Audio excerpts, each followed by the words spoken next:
fábulas, tomássemos em sentido literal as cenas e os diálogos atribuídos aos animais.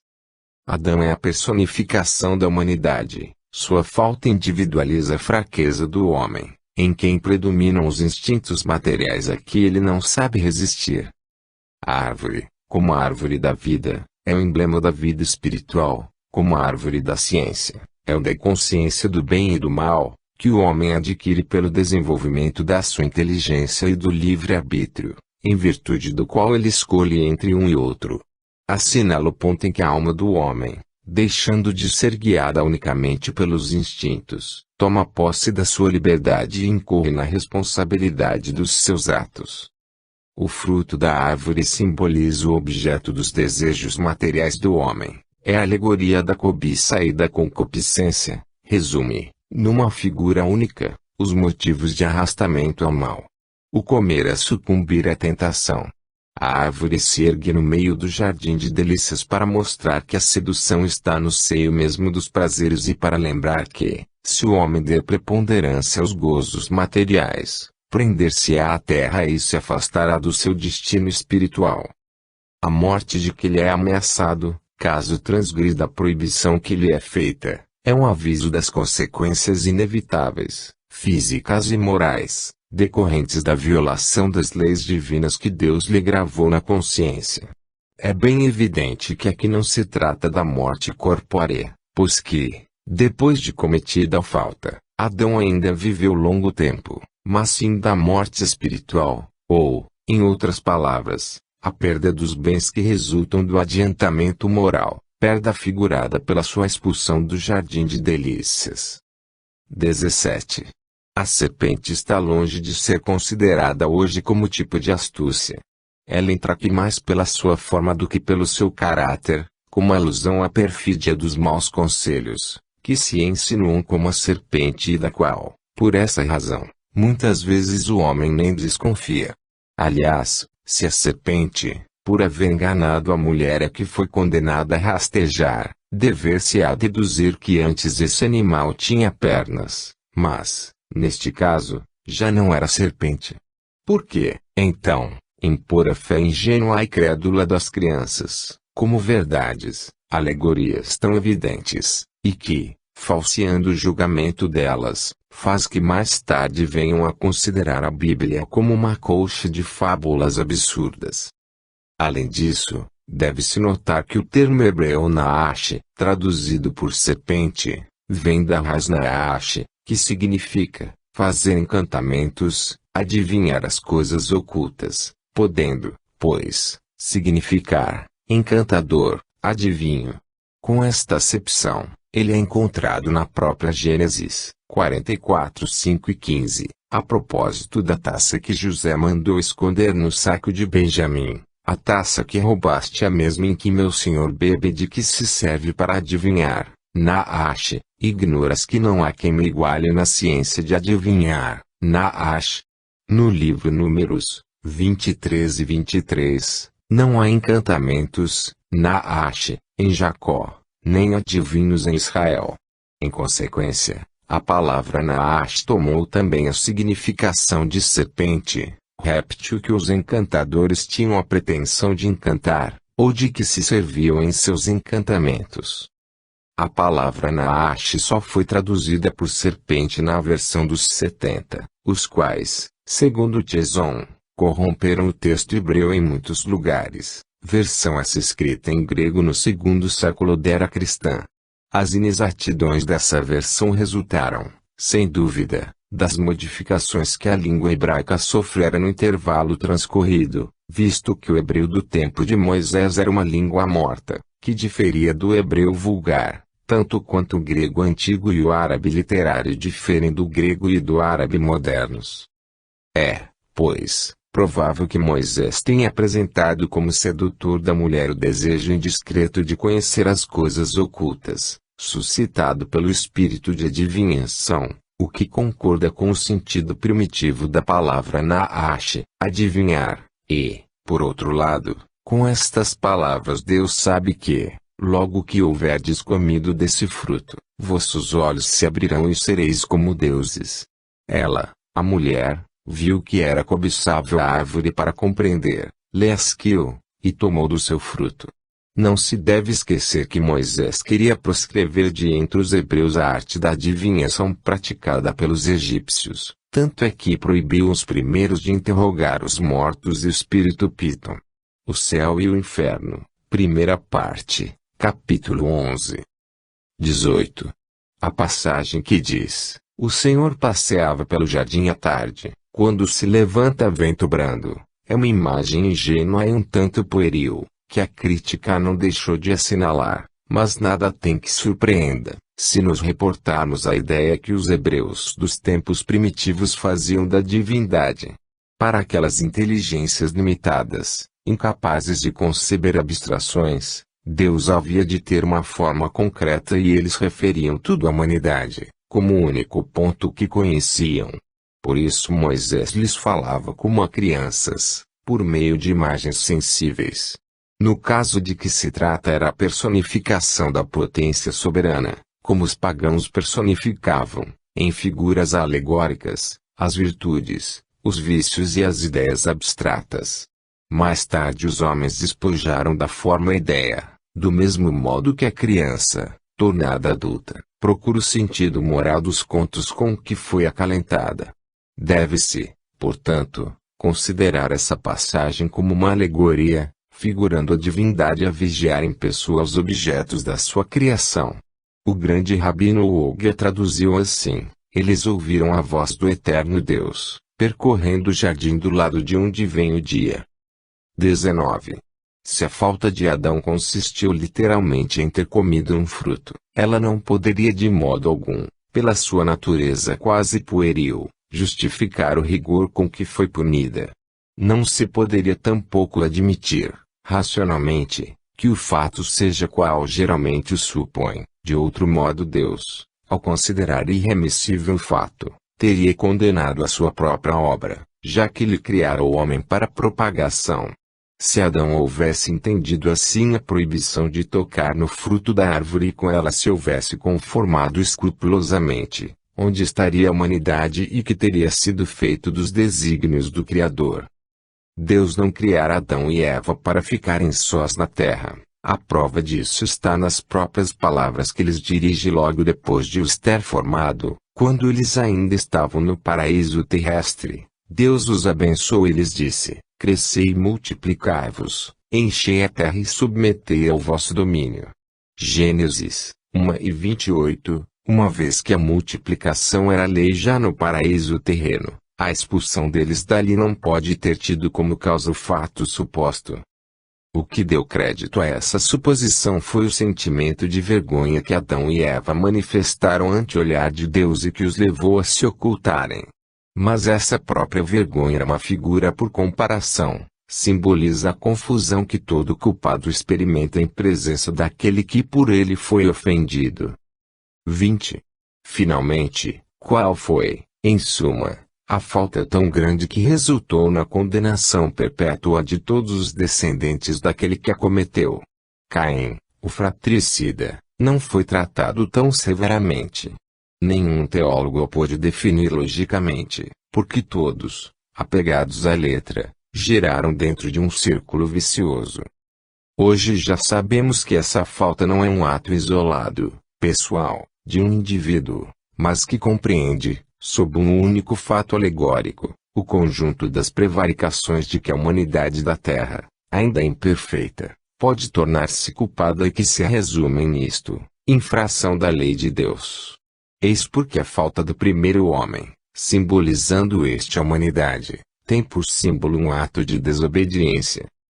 21. Dizendo a Adão que lhe tiraria da terra o alimento com o suor de seu rosto, Deus simboliza a obrigação do trabalho, mas porque fez do trabalho uma punição.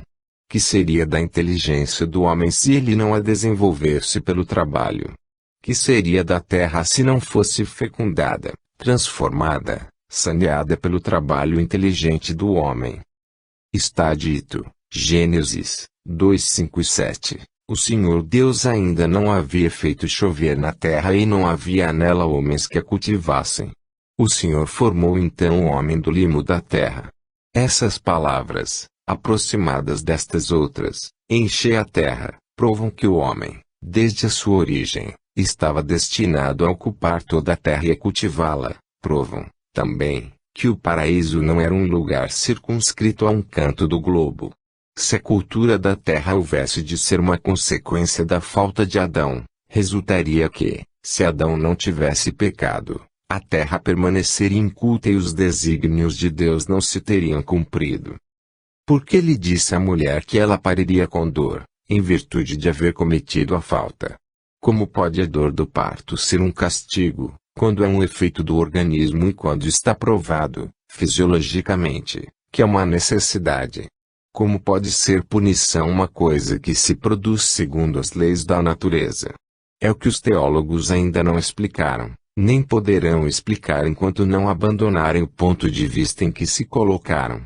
Entretanto, podem justificar-se aquelas palavras que parecem tão contraditórias. 22. Notemos, em primeiro lugar, que se as almas de Adão e Eva tivessem sido tiradas do nada, no exato momento da criação de seus corpos, como ainda se ensina, o casal devia ser inexperiente em todas as coisas, devia, pois, ignorar o que é morrer. Já que os dois estavam sozinhos na terra, ao menos enquanto viveram no paraíso terrestre, não tinham assistido à morte de ninguém. Como, então, teriam podido compreender em que consistia a ameaça de morte que Deus lhes fazia? Como Eva teria podido compreender que parir com dor seria uma punição, visto que, tendo acabado de nascer para a vida, ela jamais tivera filhos e era a única mulher existente no mundo? As palavras de Deus, portanto, não deviam ter nenhum sentido para Adão e Eva. Mal surgidos do nada, eles não podiam saber como nem por que haviam surgido ali, não deviam compreender nem o Criador nem o motivo da proibição que lhes era feita. Sem nenhuma experiência das condições da vida, pecaram como crianças que agem sem discernimento, o que torna ainda mais incompreensível a terrível irresponsabilidade que Deus fez pesar sobre eles e sobre a humanidade inteira. 23. Entretanto, o que constitui para a teologia um caso sem solução, o Espiritismo explica sem dificuldade de maneira racional, pela anterioridade da alma e pela pluralidade das existências, lei sem a qual tudo é mistério e anomalia na vida do homem. Com efeito, admitamos que Adão e Eva já tivessem vivido e tudo logo se justifica. Deus não lhes fala como a crianças, mas como a seres no estado de compreenderem e que o compreendem, prova evidente de que ambos trazem aquisições anteriores. Admitamos, além disso, que hajam vivido em um mundo mais adiantado e menos material do que o nosso, onde o trabalho do espírito substituiu do corpo, que, por se haverem rebelado contra a lei de Deus, figurada na desobediência, tenham sido afastados de lá e exilados, por punição, para a terra, onde o homem, pela natureza do globo, é constrangido a um trabalho corpóreo, e reconheceremos que Deus estava coberto de razão quando lhes disse: no mundo em que ireis viver doravante, cultivareis a terra e dela tirareis o alimento com o suor do vosso rosto, e, a mulher, parirás com dor, porque tal é a condição desse mundo. Capítulo 11, itens 31 e seguintes. O paraíso terrestre, cujos vestígios têm sido inutilmente procurados na terra, era, por conseguinte, a figura do mundo de felicidade onde Adão vivera, ou melhor, onde vivera a raça dos espíritos que ele personifica. A expulsão do paraíso marca o momento em que esses espíritos vieram encarnar entre os habitantes do nosso planeta, e a mudança de situação foi a consequência da expulsão. O anjo armado com uma espada flamejante, a defender a entrada do paraíso, simboliza a impossibilidade em que se acham os espíritos dos mundos inferiores, de penetrar nos mundos superiores, antes que o mereçam pela sua depuração. Veja-se adiante o capítulo 14, itens 8 e seguintes. 24. Capítulo 4 a 13. Caim, depois do assassínio de Abel, responde ao Senhor: a minha iniquidade é grande demais, para que me possa ser perdoada. 14. Vós me expulsais hoje de cima da terra e eu irei me ocultar da vossa face. Serei fugitivo e vagabundo na terra e qualquer um então que me encontre me matará. 15. O Senhor lhe respondeu, não, isto não se dará, porquanto, quem matar Caim será punido severamente. E o Senhor pôs um sinal sobre Caim, a fim de que não o matassem os que viessem a encontrá-lo. 16. Tendo-se retirado de diante do Senhor, Caim ficou errando pela terra e habitou a região oriental do Éden. 17. Havendo conhecido sua mulher, ela concebeu e pariu Enoxe. Ele construiu, Vai-e-Boné, literalmente, estava construindo, uma cidade a que chamou Enoxe, Enoquia, do nome de seu filho. Gênesis 4:13-17. 25. Se nos apegarmos à letra de Gênesis, eis as consequências a que chegaremos. Adão e Eva estavam sós no mundo, depois de expulsos do paraíso terrestre, só posteriormente tiveram os dois filhos Caim e Abel. Ora, tendo-se Caim retirado para outra região depois de haver assassinado o irmão, não tornou mais a ver seus pais, que de novo ficaram isolados. Só muito mais tarde, na idade de 130 anos, foi que Adão teve um terceiro filho, que se chamou Sete, depois de cujo nascimento ele ainda viveu, segundo a genealogia bíblica, 800 anos, e teve mais filhos e filhas.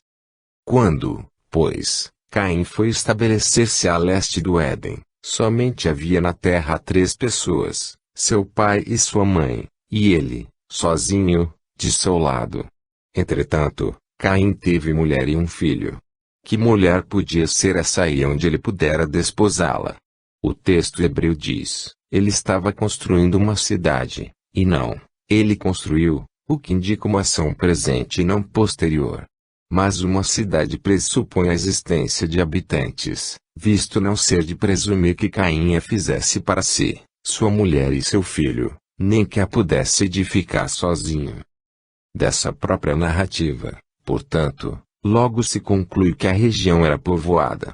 Ora, não podia sê-lo pelos descendentes de Adão, que então se reduziam a um só, Caim. Aliás, a presença de outros habitantes ressalta igualmente destas palavras de Caim, serei fugitivo e vagabundo e quem quer que me encontre me matará, e da resposta que Deus lhe deu. Por quem ele temia ser morto e que utilidade teria o sinal que Deus lhe pôs para preservá-lo, visto que ele não iria encontrar ninguém. Ora, se havia na terra outros homens além da família de Adão, é que esses homens aí estavam antes dele, de onde se deduz esta consequência, tirada do próprio texto de Gênesis. Adão não é o primeiro, nem o único pai do gênero humano. Capítulo 11, item 34. 26. Eram necessários os conhecimentos que o Espiritismo forneceu acerca das relações do princípio espiritual com o princípio material, acerca da natureza da alma, da sua criação em estado de simplicidade e de ignorância, da sua união com o corpo, da sua indefinida marcha progressiva através de sucessivas existências e através dos mundos, que são outros tantos degraus da senda do aperfeiçoamento, acerca da sua gradual libertação da influência da matéria, mediante o uso do livre-arbítrio, da causa dos seus pendores bons ou maus e de suas aptidões, do fenômeno do nascimento e da morte, da situação do espírito na erraticidade e, finalmente, do futuro como prêmio de seus esforços por se melhorar e da sua perseverança no bem, para que se fizesse luz sobre todas as partes da gênese espiritual. Graças a essa luz, o homem sabe doravante de onde vem, para onde vai, por que está na terra e por que sofre. Sabe que seu futuro está em suas mãos e que duração do seu cativeiro neste mundo depende unicamente dele. Despida da alegoria acanhada e mesquinha, a Gênese se lhe apresenta grande e digna da majestade, da bondade e da justiça do Criador. Considerada desse ponto de vista, ela confundirá a incredulidade e triunfará. Os milagres segundo o Espiritismo. Capítulo 13. Características dos milagres. Os milagres no sentido teológico. 1. Na sua acepção etimológica, a palavra milagre, admirari, admirar, significa admirável, coisa extraordinária, surpreendente. A Academia definiu assim, um ato do poder divino contrário às leis conhecidas da natureza. Na acepção usual, essa palavra perdeu, como tantas outras, a significação primitiva. De geral que era, tornou-se de acepção restrita. No entender das massas, um milagre implica a ideia de um fato extranatural. No sentido teológico, é uma derrogação das leis da natureza, por meio da qual Deus manifesta o seu poder. Tal é, com efeito, a sua acepção vulgar, que se tornou sentido próprio, de modo que só por comparação e por metáfora se aplica às circunstâncias ordinárias da vida. Uma das características dos milagres propriamente ditos é o fato de ser inexplicável, realizando-se, por isso mesmo, com exclusão das leis naturais. E tanto essa é a ideia que se lhe associa que, se um fato miraculoso vem encontrar explicação, se diz que já não constitui milagre, por mais surpreendente que seja. O que, para a Igreja, confere valor aos milagres é justamente a origem sobrenatural deles e a impossibilidade de serem explicados. Firmou-se tão bem sobre esse ponto que toda assimilação dos milagres aos fenômenos da natureza constitui para ela uma heresia, um atentado contra a fé, tanto assim que excomungou e até queimou muita gente por não ter querido crer em certos milagres. Outro caráter do milagre é o fato de ser insólito, isolado, excepcional.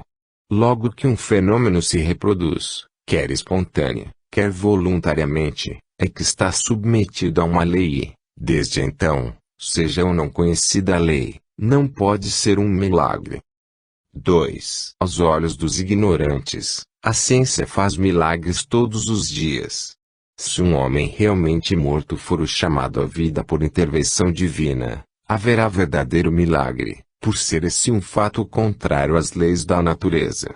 Mas, sem tal homem houver apenas aparência de morte, se lhe restar uma vitalidade latente à ciência, ou uma ação magnética qualquer, conseguir reanimá-lo, para as pessoas esclarecidas ter-se-á dado um fenômeno natural, mas, para o vulgo ignorante, o fato passará por miraculoso.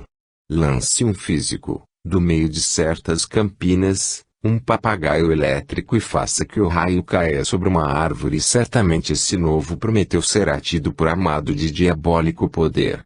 Se, porém, Josué houvesse detido o movimento do sol, ou antes, da terra, aí sim, teríamos verdadeiro milagre, visto não existir nenhum magnetizador dotado de poder suficiente para operar semelhante prodígio. Os séculos de ignorância foram fecundos em milagres, porque se considerava sobrenatural tudo aquilo cuja causa não se conhecia. À medida que a ciência revelou novas leis, o círculo do maravilhoso se foi restringindo, mas como a ciência ainda não havia explorado todo o campo da natureza, larga parte dele ficou reservada para o maravilhoso. 3. Expulso do domínio da materialidade pela ciência, o maravilhoso se encastelou no da espiritualidade, no qual encontrou o seu último refúgio. O Espiritismo, ao demonstrar que o elemento espiritual é uma das forças vivas da natureza, força que incessantemente atua em concorrência com a força material, faz que voltem ao âmbito dos efeitos naturais os que dele haviam saído, porque, como os outros, tais efeitos também se acham sujeitos a leis. Se for expulso da espiritualidade, o maravilhoso já não terá razão de ser e só então se poderá dizer que passou o tempo dos milagres. Capítulo 1, item 18. O Espiritismo não faz milagres. 4. O Espiritismo vem, pois, por sua vez, fazer o que cada ciência fez no seu advento, revelar novas leis e explicar, conseguintemente, os fenômenos compreendidos na alçada dessas leis. Esses fenômenos, é certo, se prendem à existência dos espíritos e à intervenção deles no mundo material. Ora, dizem, é justamente nisso que consiste o sobrenatural. Mas, então, seria preciso provar que os espíritos e suas manifestações são contrários às leis da natureza, que aí não há, nem pode haver, a ação de uma dessas leis. O espírito nada mais é do que a alma sobrevivente ao corpo, é o ser principal, visto que não morre, enquanto o corpo não passa de um acessório que se destrói. Sua existência, portanto, é tão natural depois, como durante a encarnação, está submetido às leis que regem o princípio espiritual, como o corpo está sujeito às leis que regem o princípio material, mas como esses dois princípios têm necessária afinidade, como reagem incessantemente um sobre o outro, como da ação simultânea deles resultam um movimento e harmonia do conjunto, segue-se que a espiritualidade e a materialidade são duas partes de um mesmo todo, tão natural uma quanto a outra, não sendo, pois, a primeira uma exceção, uma anomalia na ordem das coisas. 5. Durante a sua encarnação, o espírito atua sobre a matéria por intermédio do seu corpo fluídico ou perispírito, dando-se o mesmo quando ele não está encarnado. Como espírito, faz o que fazia o homem, na medida de suas capacidades, apenas, por já não ter o corpo carnal para instrumento, serve-se, quando necessário, dos órgãos materiais de um encarnado, que vem a ser o que se chama médium. Procede então como alguém que, não podendo escrever por si mesmo, se vale de um secretário, ou que, não sabendo uma língua, recorre a um intérprete. O secretário e o intérprete são os médiuns do encarnado, do mesmo modo que médium é o secretário ou intérprete de um espírito. 6. Já não sendo mesmo no estado de encarnação o meio em que os espíritos atuam e os modos por que atuam, os efeitos também são diferentes. Tais efeitos só parecem sobrenaturais porque se produzem com auxílio de agentes que não são os de que nos servimos. Desde, porém, que esses agentes estão na natureza e as manifestações se dão em virtude de certas leis, nada há de sobrenatural ou de maravilhoso. Antes de se conhecerem as propriedades da eletricidade, os fenômenos elétricos passavam por prodígios aos olhos de certa gente. A partir do momento em que se conheceu a causa, desapareceu o maravilhoso. Dá-se o mesmo com os fenômenos espíritas, que não saem mais das leis naturais do que os fenômenos elétricos, acústicos, luminosos e outros, que serviram de fundamento a uma imensidão de crenças supersticiosas. 7. Entretanto, dir-se-á, admitir-se que um espírito pode levantar uma mesa e mantê-la no espaço sem ponto de apoio, não é isso uma derrogação da lei da gravidade? Sim, da lei conhecida. Conhecem-se, porém, todas as leis. Antes que se houvesse experimentado a força ascensional de certos gases, quem diria que uma pesada máquina, transportando vários homens, pudesse triunfar da força de atração? Aos olhos do vulgo, isso não pareceria maravilhoso, diabólico. Aquele que, há um século, tivesse proposto a transmitir um telegrama a 500 léguas e receber a resposta dentro de alguns minutos teria passado por louco. Se o fizesse, teriam acreditado estar o diabo às suas ordens, porque então só o diabo era capaz de andar tão depressa. Hoje, no entanto, não só se reconhece possível o fato, como ele parece muito natural. Por quê, pois, um fluido desconhecido não teria a propriedade de contrabalançar, em dadas circunstâncias, o efeito da gravidade, como o hidrogênio contrabalança o peso do balão? É, com efeito, o que ocorre no caso de que se trata. O Livro dos Médiuns, segunda parte, capítulo 4. 8. Estando na natureza, os fenômenos espíritas se hão produzido em todos os tempos, mas precisamente porque seu estudo não podia ser feito pelos meios materiais de que dispõe a ciência vulgar, permaneceram muito mais tempo do que outros no domínio do sobrenatural, de onde o espiritismo agora os retira. Baseado em aparências inexplicáveis, o sobrenatural deixa livre curso à imaginação que, a vagar pelo desconhecido, gera as crenças supersticiosas. Uma explicação racional, fundada nas leis da natureza, reconduzindo o homem ao terreno da realidade, fixa um ponto de parada aos transviamentos da imaginação e destrói as superstições. Longe de ampliar o domínio do sobrenatural, o espiritismo restringe até aos seus extremos limites e lhe derruba o último refúgio. Se é certo que lhe faz crer na possibilidade de alguns fatos, não menos certo é que, por outro lado, impede a crença em muitos outros, porque demonstra, no campo da espiritualidade, a exemplo da ciência no âmbito da materialidade, o que é possível e o que não é. Todavia, como não alimenta a pretensão de haver dito a última palavra seja sobre o que for, nem mesmo sobre o que é da sua competência, ele não se apresenta como absoluto regulador do possível e deixa de lado os conhecimentos reservados ao futuro. 9. Os fenômenos espíritas consistem nos diferentes modos de manifestação da alma ou espírito, seja durante a encarnação, seja no estado de erraticidade. É pelas manifestações que produz que a alma revela sua existência, sua sobrevivência e sua individualidade, julga-se dela pelos seus efeitos, sendo natural a causa, o efeito também o é.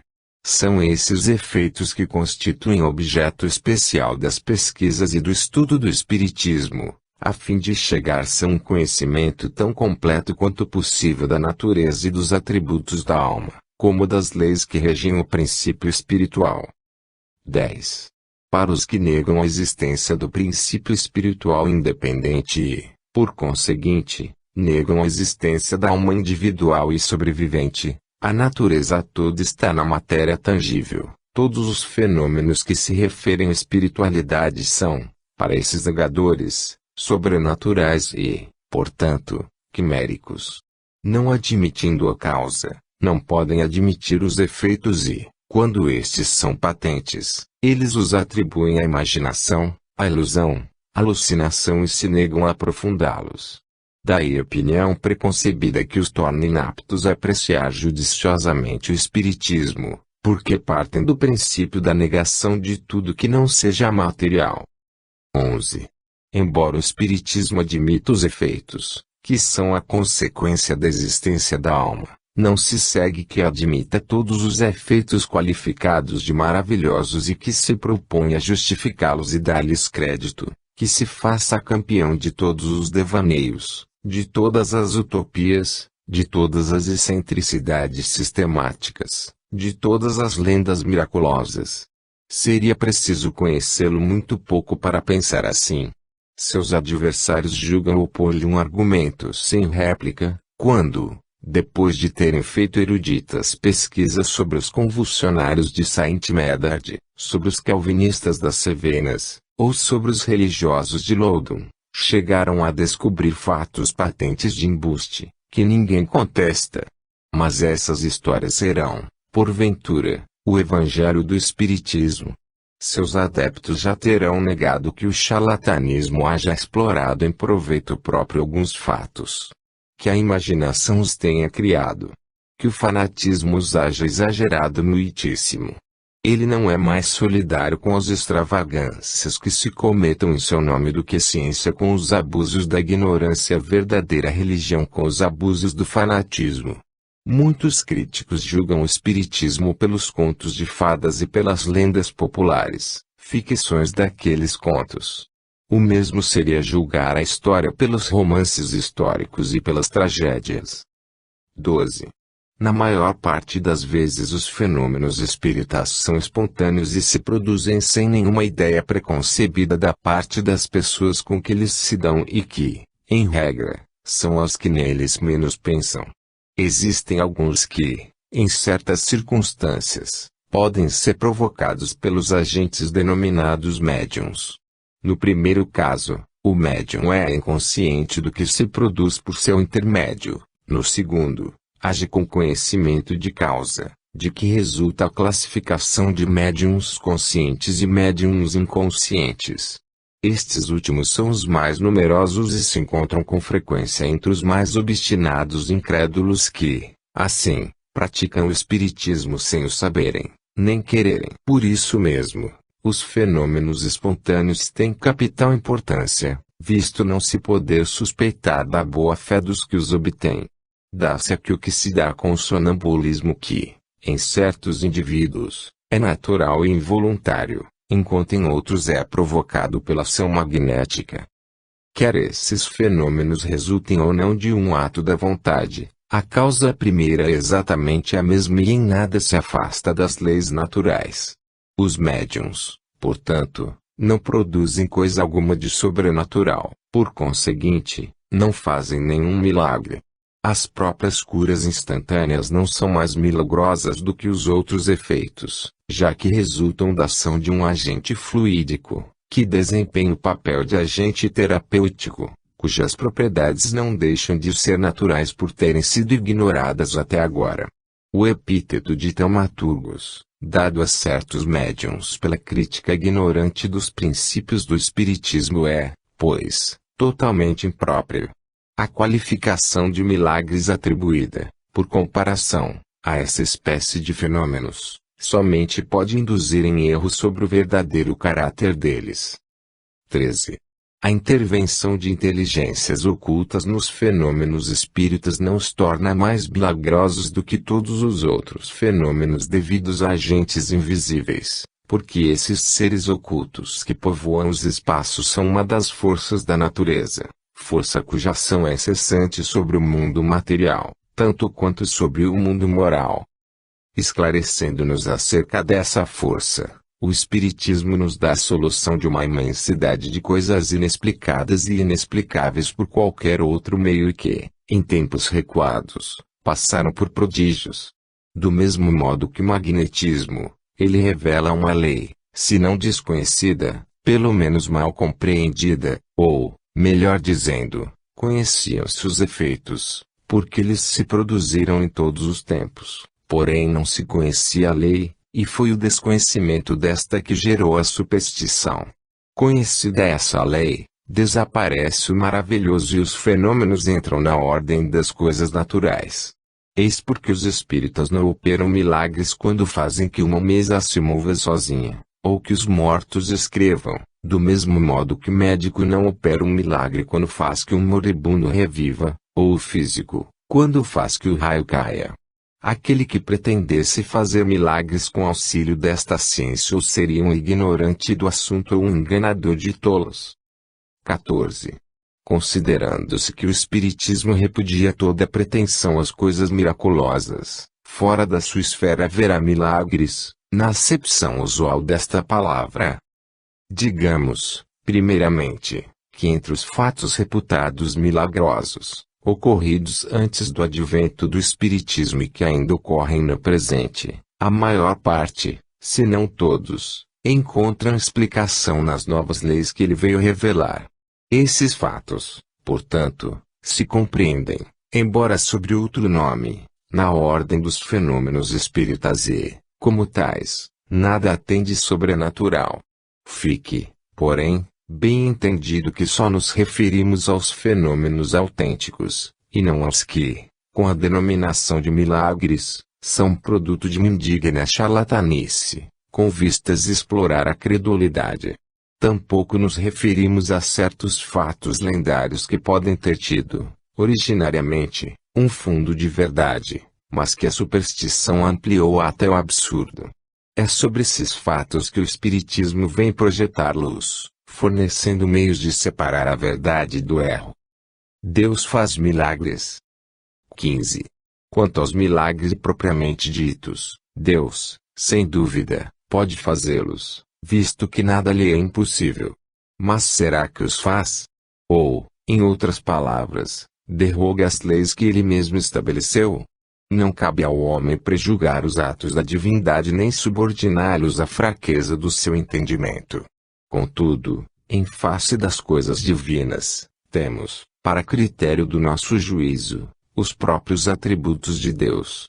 Ao poder soberano, ele reúne a soberana sabedoria, devendo-se, pois, concluir que nada faz de inútil.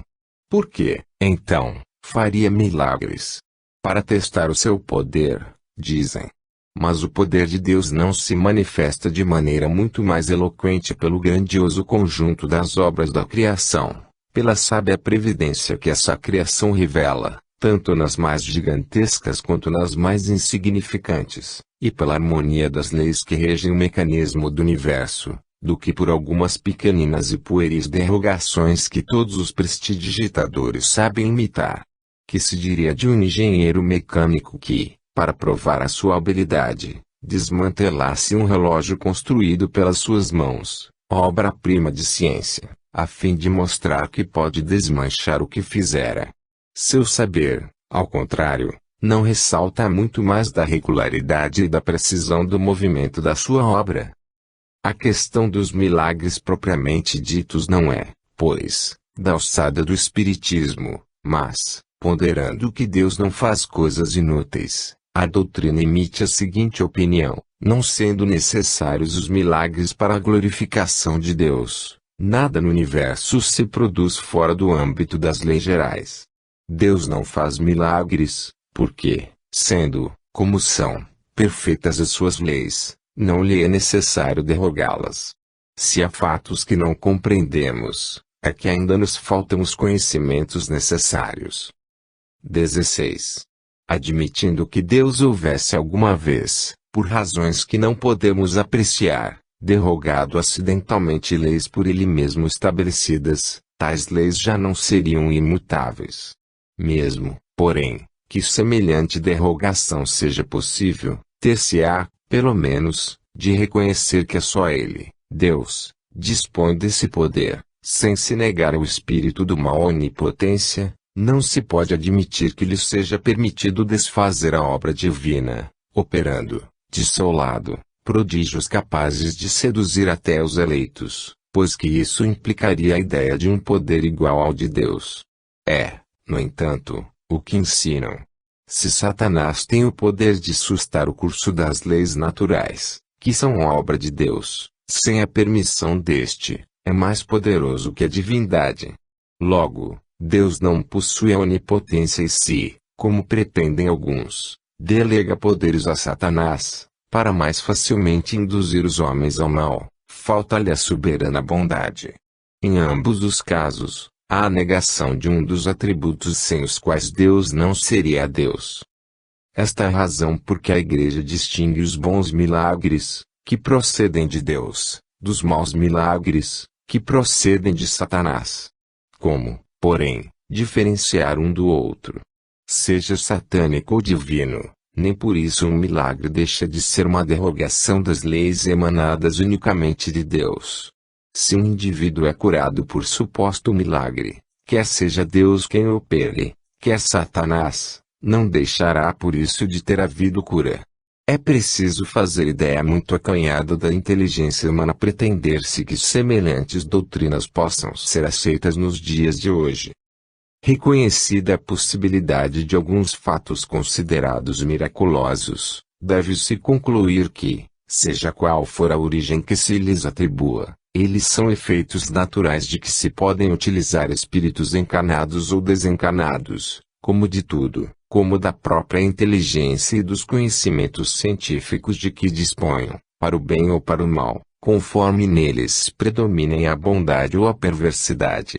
Um ser perverso, valendo-se do saber que haja adquirido, pode fazer coisas que passem por prodígios aos olhos dos ignorantes, mas quando tais efeitos dão em resultado um bem qualquer, seria ilógico atribuir-lhes uma origem diabólica.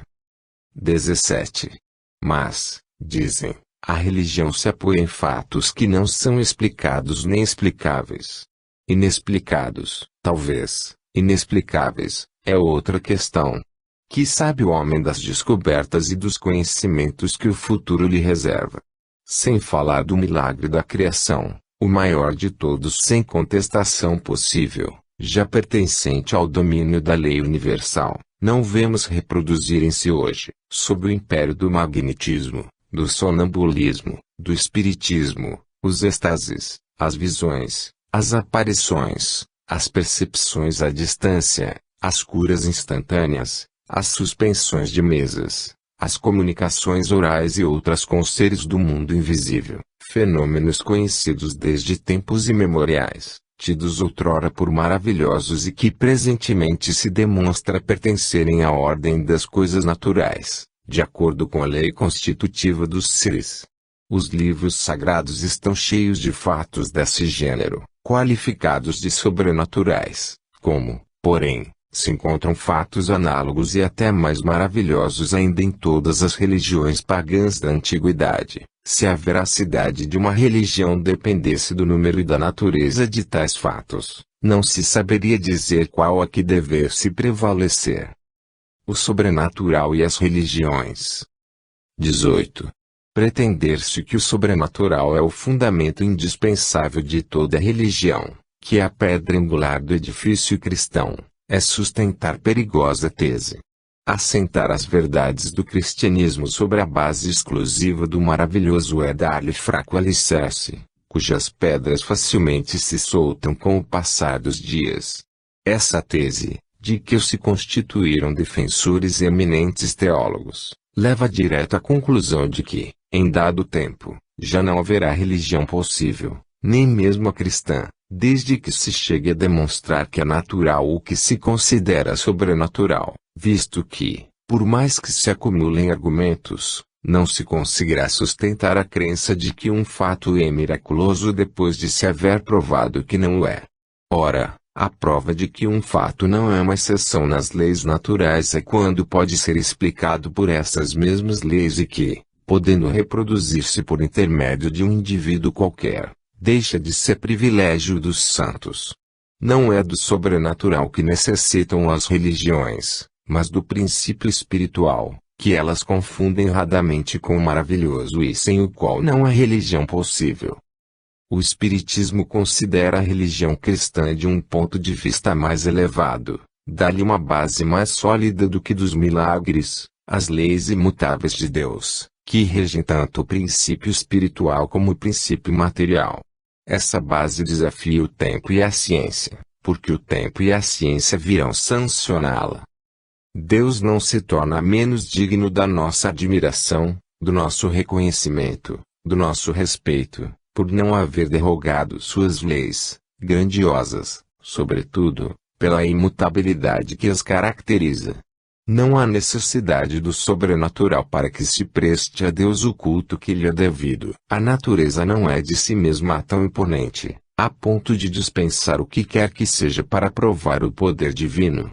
A religião encontraria menos incrédulos se, em todos os pontos, fosse sancionada pela razão.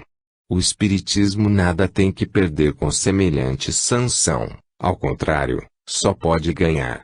Se alguma coisa o tem prejudicado na opinião de muitas pessoas, foi precisamente o abuso do maravilhoso e do sobrenatural. 19. Se tomarmos a palavra milagre em sua acepção etimológica, no sentido de coisa admirável, teremos milagres incessantemente sob as vistas. Aspiramo-los no ar e os calcamos com os pés, porque tudo é milagre na natureza. Querem dar ao povo, aos ignorantes, aos pobres de espírito uma ideia do poder de Deus. Mostrem-no na sabedoria infinita que preside a tudo, no admirável organismo de tudo que vive, na frutificação das plantas, na apropriação de todas as partes de cada ser às suas necessidades, de acordo com o meio onde lhe é posto a viver. Mostrem-lhes a ação de Deus na vergonha de um arbusto, na flor que desabrocha, no sol que tudo vivifica. Mostrem-lhes a sua bondade na solicitude que dispensa a todas as criaturas, por mais ínfimas que sejam, a sua previdência, na razão de ser de todas as coisas, entre as quais nenhuma é inútil, no bem que sempre decorre de um mal aparente e temporário. Façam-lhes compreender, principalmente, que o mal real é obra do homem e não de Deus. Não procurem amedrontá-los com o quadro das penas eternas, em que acabam não mais crendo e que os levam a duvidar da bondade de Deus. Antes, deem-lhes coragem, mediante a certeza de poderem um dia redimir-se e reparar o mal que hajam praticado. Apontem-lhes as descobertas da ciência como revelações das leis divinas e não como obras de Satanás. Ensinai-lhes, finalmente, a ler no livro da natureza, constantemente aberto diante deles, nesse livro inesgotável, em que se acham inscritas em cada página a bondade e a sabedoria do Criador. Eles, então, compreenderão que um ser tão grande, que com tudo se ocupa, que por tudo vela, tudo prevê, forçosamente dispõe do poder supremo. O lavrador o verá ao arar o seu campo, e o desventurado, nas suas aflições, o bendirá dizendo: se sou infeliz, é por minha culpa. Então, os homens serão verdadeiramente religiosos, racionalmente religiosos, sobretudo, muito mais do que acreditando em pedras que suam sangue ou em estátuas que piscam os olhos e derramam lágrimas. Capítulo 14. Os fluidos. 1. Natureza e propriedade dos fluidos. Elementos fluídicos. 1. A ciência resolveu a questão dos milagres que decorrem mais particularmente do elemento material, quer explicando-os, quer demonstrando-lhes a impossibilidade, em face das leis que regem a matéria. Mas os fenômenos em que prepondera o elemento espiritual, não podendo ser explicados unicamente por meio das leis da natureza, escapam às investigações da ciência. É por isto que eles, mais do que os outros, apresentam os caracteres aparentes do maravilhoso. É, pois, nas leis que regem a vida espiritual que se pode encontrar a explicação dos milagres dessa categoria. 2. O fluido cósmico universal é, como já foi demonstrado, a matéria elementar primitiva, cujas modificações e transformações constituem a inumerável variedade dos corpos da natureza. Capítulo X. Como princípio elementar do universo, ele assume dois estados distintos, o de eterização ou imponderabilidade, que se pode considerar o estado normal primitivo, e o de materialização ou de ponderabilidade, que é, de certo modo, consecutivo ao primeiro. O ponto intermediário é o da transformação do fluido em matéria tangível. Mas, ainda aí, não há transição brusca, visto que se podem considerar os nossos fluidos imponderáveis como o termo médio entre os dois estados. Capítulo 4, itens 10 e seguintes. Cada um desses dois estados dá lugar, naturalmente, a fenômenos especiais. Ao segundo pertencem os do mundo visível e ao primeiro os do mundo invisível. Uns, os chamados fenômenos materiais, são da alçada da ciência propriamente dita. Os outros, qualificados de fenômenos espirituais ou psíquicos, porque se ligam de modo especial à existência dos espíritos, cabem nas atribuições do espiritismo. Como, porém, a vida espiritual e a vida corporal se acham em contato incessante, os fenômenos das duas categorias muitas vezes se produzem simultaneamente. No estado de encarnação, o homem somente pode perceber os fenômenos psíquicos que se prendem à vida corpórea. Os que são do domínio exclusivo da vida espiritual escapam aos sentidos materiais e só podem ser percebidos no estado de espírito. Nota de Acá. A denominação de fenômeno psíquico exprime com mais exatidão o pensamento do que a de fenômeno espiritual, considerando-se que esses fenômenos repousam sobre as propriedades e os atributos da alma, ou melhor, dos fluidos perispiríticos, inseparáveis da alma. Esta qualificação os liga mais intimamente à ordem dos fatos naturais regidos por leis. Pode-se, pois, admiti-los como efeitos psíquicos, sem os admitir a título de milagres. Fim da nota. 3. No estado de eterização, o fluido cósmico não é uniforme, sem deixar de ser etéreo, sofre modificações tão variadas em gênero e mais numerosas talvez do que no estado de matéria tangível. Essas modificações constituem fluidos distintos que, embora procedam do mesmo princípio, são dotados de propriedades especiais e dão origem aos fenômenos peculiares do mundo invisível. Dentro da relatividade de tudo, esses fluidos têm para os espíritos, que também são fluídicos, uma aparência tão material quanto a dos objetos tangíveis para os encarnados e são, para eles, o que são para nós as substâncias do mundo terrestre. Eles os elaboram e combinam para produzirem determinados efeitos, como fazem os homens com os seus materiais, ainda que por processos diferentes. Lá, porém, como neste mundo, somente aos espíritos mais esclarecidos é dado compreender o papel que desempenham os elementos constitutivos do mundo onde eles se acham. Os ignorantes do mundo invisível são tão incapazes de explicar a si mesmos os fenômenos a que assistem e para os quais muitas vezes concorrem maquinalmente, como os ignorantes da Terra o são para explicar os efeitos da luz ou da eletricidade, para dizer de que modo é que veem e escutam. 4. Os elementos fluídicos do mundo espiritual escapam aos nossos instrumentos de análise e à percepção dos nossos sentidos, feitos para perceberem a matéria tangível e não a matéria etérea. Há os pertencentes a um meio diverso a tal ponto do nosso, que deles só podemos fazer ideia mediante comparações tão imperfeitas como aquelas mediante as quais um cego de nascença procura fazer ideia da teoria das cores. Mas, entre esses fluidos, alguns são tão intimamente ligados à vida corpórea que, de certa forma, pertencem ao meio terreno. Em falta de percepção direta, podem-se observar os seus efeitos, como se observam os do fluido do ímã, fluido que jamais se viu, podendo-se adquirir sobre a natureza deles conhecimento de alguma precisão. Esse estudo é essencial, porque está nele a solução de uma imensidade de fenômenos inexplicáveis unicamente pelas leis da matéria. 5. O ponto de partida do fluido universal é o grau de pureza absoluta, da qual nada nos pode dar ideia. O ponto oposto é a sua transformação em matéria tangível. Entre esses dois extremos, dão-se inúmeras transformações, mais ou menos aproximadas de um e de outro.